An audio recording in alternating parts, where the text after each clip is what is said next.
6:30 भने चाहिँ 6.5 घन्टाको कमाइ हेर्नु है त कति भयो त 6.5 घन्टामा आज चाहिँ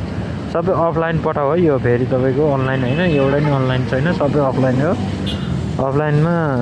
तपाईँको कति भयो अब तपाईँको 6.5 घन्टा गरेँ मैले 6.5 घन्टा गर्दाखेरि 400 को तेल हालेँ 100 रुपियाँको खाजा खाएँ होइन कमाएरै हालेको हो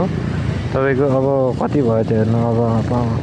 1000 1100 1200 1300 1400 1500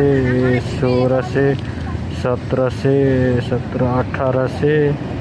50 60 70 80 90 100 1900 10 20 30 35 1935 यो भयो 100 रुपियाँको खाजा तपाईँको 2035 400 को तेल